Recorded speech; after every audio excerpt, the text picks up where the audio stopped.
के बाद एक बार फिर आप सभी का बहुत स्वागत है। नमस्कार, मैं सोनाली और आप देख रहे हैं केकेडी न्यूज। रुक करता है कुछ खास खबरों पर।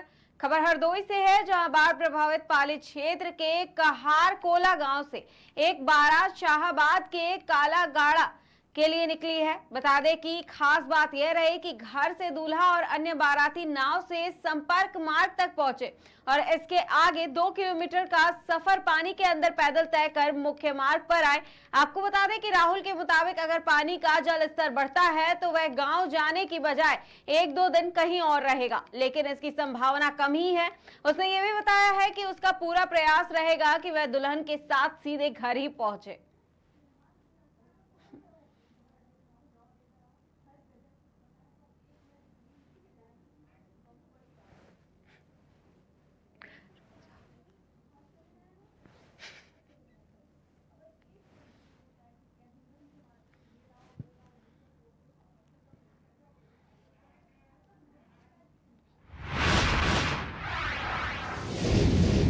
रुक करते हैं अगली खबर की ओर। खबर गाजियाबाद से है, जहां आपसी विवाद में रिश्तों को मौत के घाट उतारने का मामला सामने आया है।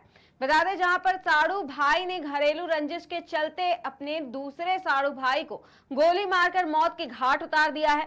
साथ ही साड़ू भाई के रिश्तेदार भी गोली लगने से मौत हो गई है। ताजा मामला गाजियाबाद के नंदग्राम थाना क्षेत्र का है। ये बता दें कि दोनों घायलों को नजदीकी अस्पताल में भर्ती कराया गया था, जहां डॉक्टरों ने उनको मृत घोषित कर दिया। वही घटना की जानकारी मिलते ही डीसीपी सिटी ज्ञानेंद्र सिंह मौके पर पहुंचे और मामले की जांच पड़ताल करते हुए दोनों आरोपियों को गिरफ्तार कर लिया गया।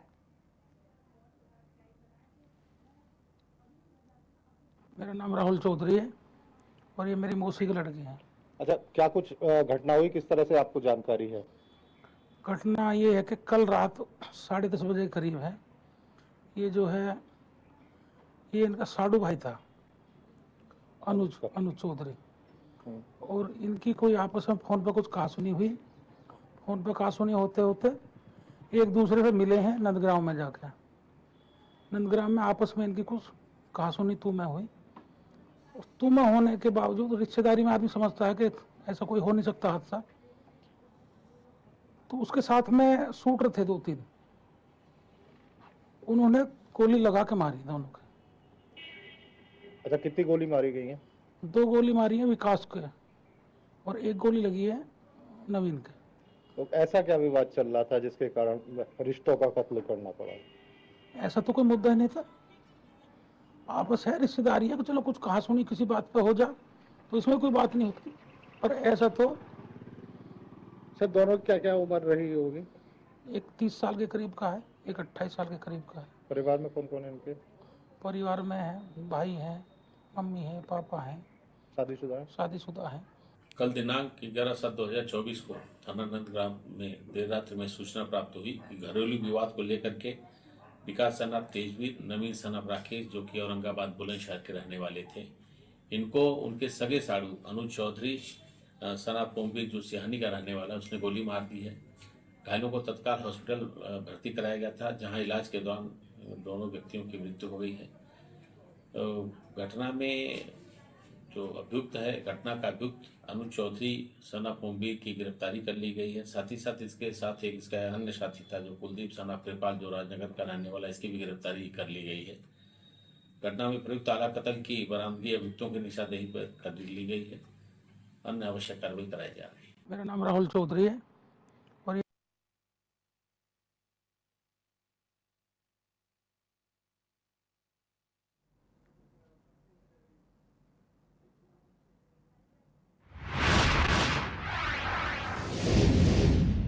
रुक करते हैं अगली खबर की ओर। खबर गाजियाबाद से है, जहां पुलिस को पिछले कुछ समय से लगातार एक नंबर से कॉल प्राप्त हो रही थी, जिसमें पुलिस को कॉल करके फर्जी सूचना भी दी जा रही थी। इस दौरान पुलिस को अलग अलग जगह पर अपराध संबंधित घटनाओं की जानकारी भी दी जाती थी, लेकिन जब पुलिस वहां पहुंचती थी तो उसे कुछ भी नहीं मिलता था और उन्हें खाली हाथ वापस लौटना पड़ता था। इसके बाद पुलिस ने जब नंबर की जांच शुरू की तो वह नंबर जूही शर्मा नाम से बताया जा रहा है, जिसके बाद डायल 112 के प्रभारी ने नंबर के आधार पर महिला के खिलाफ मुकदमा दर्ज कर कार्रवाई शुरू कर दी है।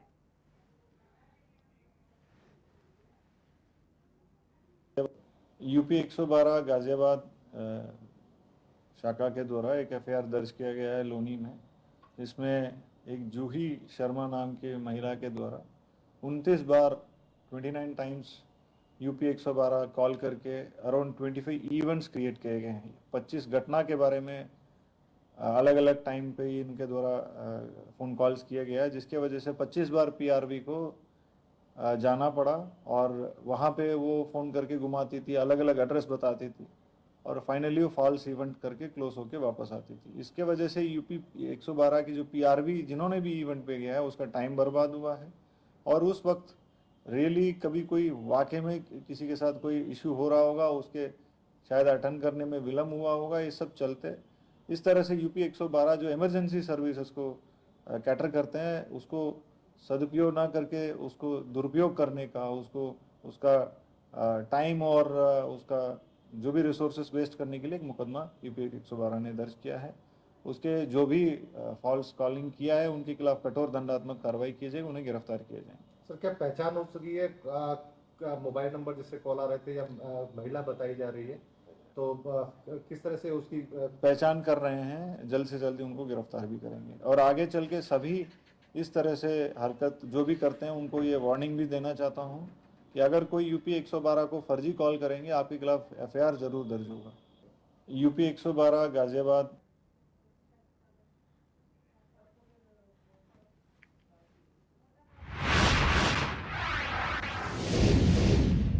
रुक करते हैं अगली खबर की ओर। खबर कर्नावत से है, जहां समाज प्रगति सहयोग द्वारा प्रोत्साहित हाट पिपलिया नारी प्रगति समारोह हुआ है। बता दें कि समिति द्वारा संचालित प्रगति समूहों ने अपने स्वयं के समूह सामाजिक फंड से कर्नावत के 12 प्रगति समूह मिले हैं। वहीं सरकारी स्कूल के 839 बच्चों को 4457 नोटबुक वितरण किए गए हैं, जिसकी कीमत 1,52,343 बताई जा रही है, जो समूह प्रगति समूह द्वारा अपने सामाजिक फंड के दिया जाता है। आपको बता दें कि समाज में महिलाओं ने ऐसा उदाहरण पेश किया है कि अगर कोई संस्था दूरदृष्टि को ध्यान से रखते हुए समान विचारधारा के साथ पारदर्शिता को प्राथमिकता पर रखते हुए महिलाओं के नेतृत्व को प्रोत्साहित करे, तो ऐसा कोई काम नहीं जो महिलाएं नहीं कर सकती हैं।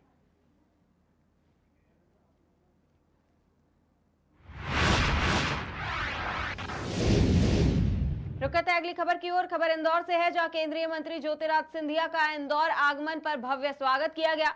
बता दें कि एक पेड़ मां के नाम से पौधरोपण कार्यक्रम शुरू हुआ है। वहीं प्रदेश के कैबिनेट मंत्री कैलाश विजयवर्गीय द्वारा इंदौर जिले में करीब 51 लाख पौधे लगाने का जो लक्ष्य रखा गया है, उसी कार्यक्रम में अंतर्गत केंद्रीय मंत्री ने मीडिया से रूबरू होते हुए अपनी बात रखी है।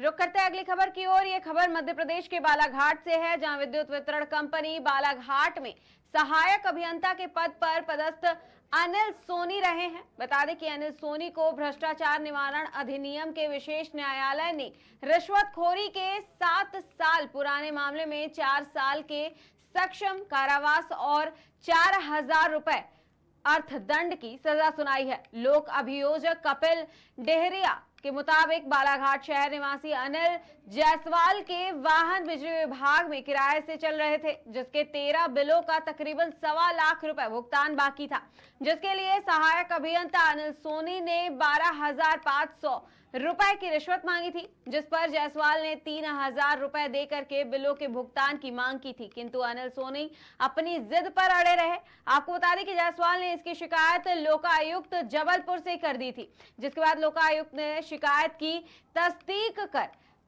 24 अप्रैल 2017 को दूसरी किस्त के रूप में 2,000 रुपए रिश्वत लेते रंगे हाथों पकड़ा था।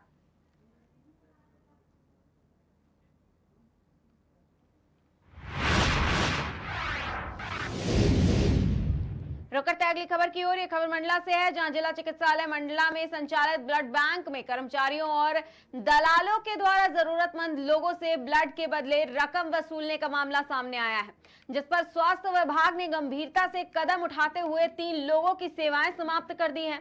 वहीं 11 लोगों को कारण बताओ नोटिस भी जारी कर दिया गया है। वहीं इस मामले की पोल तब खुली जब अपने बच्चे की जान बचाने की जद्दोजहद कर रहे पिता ने कोतवाली थाना और सीएमएचओ से लिखित शिकायत की, जिसमें आरोप लगाया कि ब्लड के बदले उससे 3400 रुपए मांगा जा रहा था, जिस पर स्वास्थ्य विभाग सीएमएचओ ने शिकायत को गंभीरता से लेकर मामले की जांच शुरू कर दी है। वहीं शुरुआती जांच में पता चला है कि ब्लड बैंक में मौजूद कर्मचारियों और बिचौलियों के द्वारा रक्त उपलब्ध होने के बावजूद बाहर से रक्तदाता से रक्त लाने के लिए विवश किया जाता है।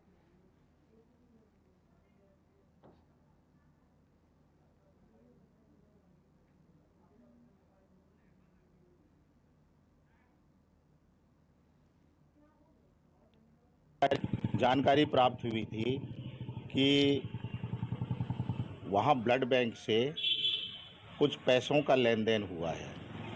तो फूल सिंह मसराम मर्सकोले उसके द्वारा जानकारी दी गई थी कि मेरे से 3400 रुपया ले लिया गया है और मेरे को फ़ोन नंबर मिला है। तो उस फ़ोन नंबर से बात किए तो उसमें प्रदीप बरमैया का नाम आ रहा था। उसका मतलब पुलिस में भी एफआईआर कराई गई है और जितने भी ब्लड बैंक के कर्मचारी थे 11 कर्मचारियों को कारण बताओ नोटिस इशू किया गया है। वहाँ पर आउटसोर्स से 3 लोग और काम कर रहे थे, उनको सूर्या चैरिटेबल ट्रस्ट वहाँ से काम कर रहे थे, उन लोगों को नौकरी से निकालने हेतु ट्रस्ट को लिखा गया है। सर इसके लिए तो सख्त कार्रवाई की जाएगी।